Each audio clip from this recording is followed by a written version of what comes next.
so excited when Bonnie told me about bathtub talks and a little bit scared because I'm putting myself out there. But for me then, I've always had like a love-hate relationship with my body.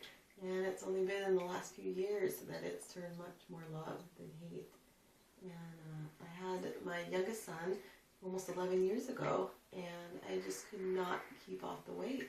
Like, I was almost up to 200 pounds, and I felt really bad about myself and didn't realize how much bad talk that I was saying to myself on a daily basis. And about a year and a half after he was born, and I went to a meeting with some people, and we saw What the Bleep Do You Know?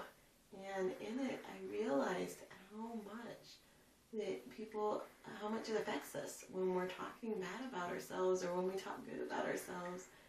And I started thinking about and being aware of all of the talk that I do in my head.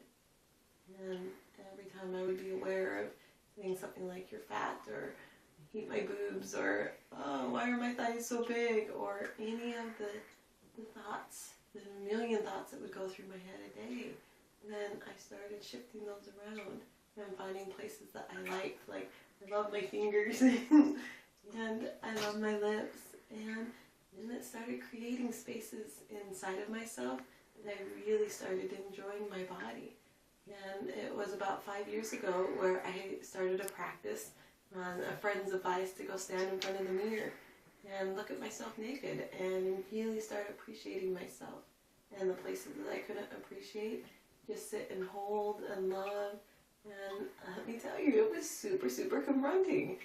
And it probably took me a good 6 months of standing there, definitely like the first 6 weeks. Then I would just sit and look at myself and start crying.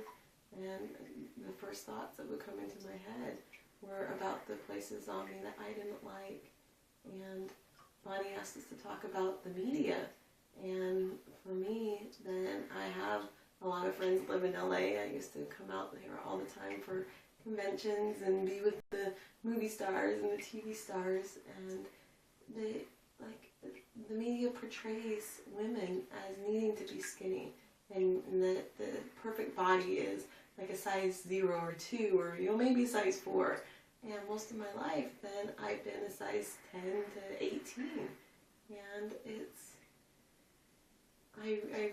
I love the ad campaigns now, like that Dove does, or the other campaigns of showing real women and how we can be beautiful just the size that we are.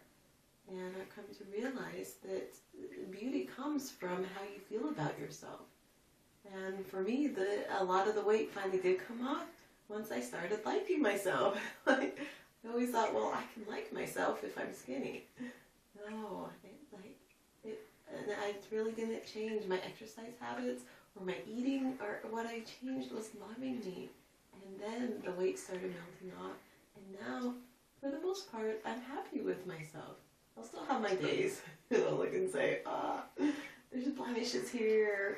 I wish that I had the boobs that I had when I was 20, or, whatever thoughts that still come up. But now I'm really super aware of them, so I can catch it. And that was a big thing for me too, is realizing that as compassionate as I am and as much space as I can hold for others, and always telling them, you're so beautiful, and finding ways about them and their body specifically that are beautiful, then I was not doing that for myself. And the person that we need to be the most compassionate with, I believe, is us.